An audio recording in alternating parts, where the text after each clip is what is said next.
1만여 년 전 코미족 마을. 강가 옆 드넓은 초원에 연합은 개 움집이 옹기종기 모여 있었다.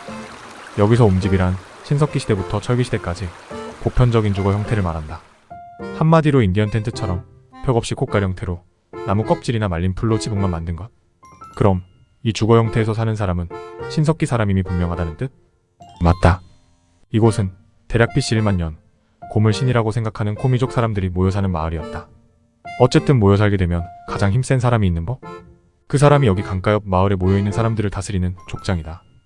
족장의 집은 힘이 세다는 걸 증명하듯 다른 움집보다 컸다.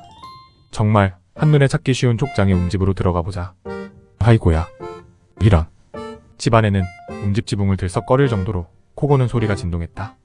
그 소리는 이 코미족에서 가장 힘이 센 자, 족장의 코 고는 소리였다. 위험과 근엄은 보이지 않았다. 대낮에 코를 드르렁거리며 낮잠이나 자는 리더를 현대인들은 이해할 수 없겠지만 이 시대에는 당연한 거였다. 왜냐고? 대장이니까? 아무튼 그 대장은 자신이 대장임을 증명하려는 듯 커다란 곰머리 가죽을 머리에 쓰고 있었다. 잘 때도 쓰고 있는 걸로 봐선 24시간 쓰고 있는 걸로 보였다. 갑자기 난데없이 한 사내가 입구를 대충 가린 가죽 덮개를 걷어내고 들어왔다. 대장이 있으면 그를 보좌하는 부하가 있는 법? 바로 부족장이었다. 그가 코를 골며 단잠을 자고 있는 족장에게 소리쳤다. 족장님! 족장님! 호들갑스러운 부족장의 소리가 자리에 누워있던 족장을 일으켜 세웠다. 족장은 아직도 수면 부족이라는 듯 늘어지게 아픔을 했다. 그리고는 멀뚱히 부족장을 바라보다 짜증이 난다는 듯 소리쳤다. 왜 이렇게 호들갑이야? 그리고 내가 잘 때는 하늘이 두 쪽이 나고 땅이 갈라질 때만 깨우라고 그랬잖아. 무소불위 권력을 가진 족장의 역정에 부족장은 풀이 죽었다는 듯 작은 목소리로 웅얼거렸다. 아, 알죠. 그렇지만 밖에 한번 나가보셔야 할 것 같아요. 누가 찾아왔어요. 뭐라고? 누가 찾아왔다고요. 누가? 손님이야? 저도 몰라요. 뭐 이런 경우가? 누군지도 모르는 사람이 찾아왔는데 감히 나를 깨웠다고? 족장은 부족장에게 화가 났지만 분명 이유가 있을 거라고 생각했다. 그가 입구로 가 발을 옆으로 걷고 얼굴만 빼꼼히 내밀어 밖을 보았다. 여느 때와 다를 것 없는 마을 풍경이었다.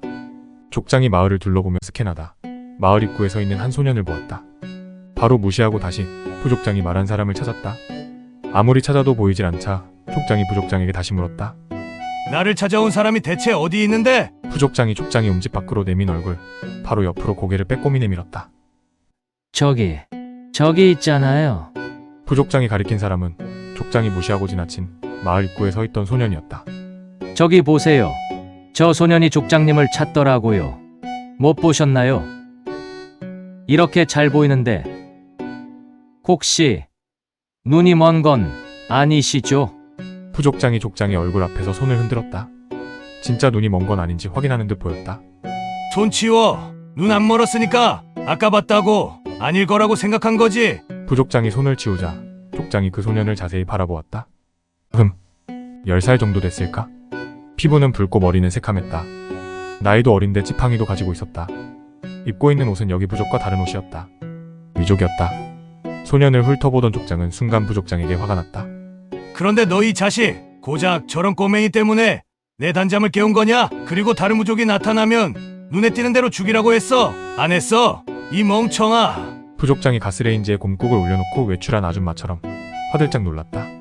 아, 맞다. 까먹고 있었어요. 죄송해요. 이족이 우리 부족으로 들어온 건 처음이라 제가 경황이 없었네요. 전례가 없어서. 부족장의 머리로 족장의 큰 주먹이 내리꽂혔다. 놀라지 마시라. 이 시대에는 밥 먹는 것처럼 일상이었으니까. 빨리 가서 안 죽여. 족장의 명령에 부족장은 눈물을 찔끔거리며 투덜댔다. 아우, 예. 알았어요. 지금 죽이면 되잖아요. 대족장의 움집을 나선 부족장은 족장의 주먹 세례의 원흉 이족 소년을 노려보았다. 그러자 부족장의 분노가 더욱더 치밀었다. 그의 손이 중세기사의 동작같이 서부왕야의 총잡이처럼 허리춤으로 향했다. 부족장의 허리춤에는 이 시대 이지역 최고의 신무기 바로 뼈로 만든 몽둥이가 매달려 있었다. 그냥 몽둥이가 아니었다. 커다란 동굴곰의 대퇴부를 지탱하던 널쩍다리 뼈로 만든 몽둥이였다. 아무나 가질 수 없는 오직 코미족 상층부만 가질 수 있는 아주 희소가치가 높은 무기였다. 역시 과거에도 최고의 권력이 모든 것을 차지하는 법이었나 보다. 아무튼 부족장은 그 몽둥이를 뽑아들고 소년에게로 향하며 중얼거렸다. 단번에 때려 죽여야지. 한 번에 때려 죽여야지. 그가 소년을 때려 죽이러 가는 새 마을에 흩어져 있던 코미족 사람들이 삼삼오오 모여들기 시작했다. 역시 예나 지금이나 싸움 구경엔 사람들이 모여드는 법인가 보다. 부족장의 움직임에 입구에 있던 소년도 부족장을 향해 걸어오기 시작했다. 이건 도발이다. 가만히 서서 맞아 죽어야 될 소년이 감히 걸어오다니. 나무 막대기 같은 지팡이를 든 쬐끔한 소년이 세상에나 최고의 신무기 동굴곰의 널쩍다리뼈를 들고 있는 부족장을 도발한 것이다. 그래서 부족장은 분노를 넘어 격분했다. 이 피레미같이 작은 새끼가. 부족장이 고함을 지르며 소년에게 달려갔다. 순간 소년이 깜짝 놀란 듯 걸음을 멈추더니 소리쳤다. 모두 무릎을 꿇어라. 뭐라고? 부족장이 달려가던 스텝이 꼬였다. 그 바람에 멈추게 된 부족장은 무언가 잘못 들었다는 듯 고개를 갸웃거렸다. 그러자 또다시 소리치는 피라미 같은 소년. 모두 무릎을 꿇으래도. 순간 코미족 마을에 웃음이 터지기 시작했다. 족장님, 무릎을 꿇으래요. 족장님, 미친놈인가 봐요. 족장님, 그냥 가만히 계실 건가요? 족장님, 기분 안 나빠요? 코미족 사람들이 족장에게 쏟아낸 말이었다. 코미족 수장, 코미족 절대 권력, 코미족에서 물리적으로 제일 힘이 센 자였던 족장도 그의 손이 허리춤으로 향했다. 그가 부족장보다 더 크고 긴 널쩍다리 몽둥이를 뽑아들고는 소년에게 소리쳤다. 뭐 이런 미친놈이 감히 누굴 보고 무릎을 꿇으라고 하는 거야? 흐흐흐. 보아하니 오늘 우리 일족의 저녁거리가 되고 싶은 모양인데 뜻대로 해주마. 족장이 널쩍다리 뼈몽둥이를 높이 치켜들고 파놈에게로 달려가며 소리쳤다. 한 방에 때려 죽이겠다. 모두 지금 당장 무릎을 꿇으래도.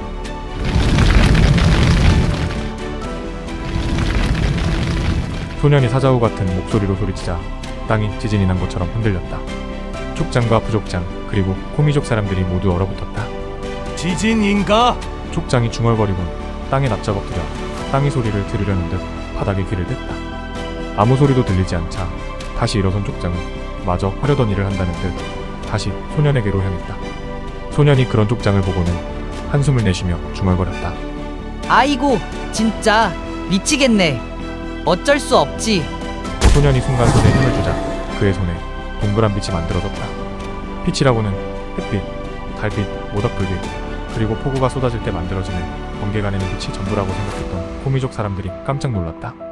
그 바람에 족장은 다리가 꼬여 앞으로 고꾸라졌고 부족장은 들고 있던 널쩍다리 몽둥이를 손에서 떨어뜨렸다. 고꾸라져 있던 족장이 자리에서 일어나자 소년이 말했다. 그러니까 무릎을 꿇으라고 했잖아. 족장이 소년에게 소리쳤다. 그게 뭐냐? 그 요상한 건 마귀야? 아니 새로운 사람이야. 이게 뭔지 보여줄까? 소년이 말을 하고 나자 그의 손에 만들어졌던 빛이 커졌다. 빛이 커짐과 동시에 공중으로 소년의 몸이 떠오르자 족장은 믿을 수 없다는 듯 눈을 비비며 말했다. 저게 뭐야? 지금 새처럼 하늘을 나는 거야? 소년이 족장에게 빙긋이 웃으며 말했다. 그래 하늘을 나는 거야. 새처럼. 어떻게 그렇게 할 수 있지? 소년은 족장이 물음에 답을 하지 않고 코미족 사람들을 천천히 둘러보았다. 그러던 그가 갑자기 소리를 쳤다. 나는 하늘에서 온 사람이다. 모두 무릎을 꿇고 머리를 조아려 나에게 예를 표하라.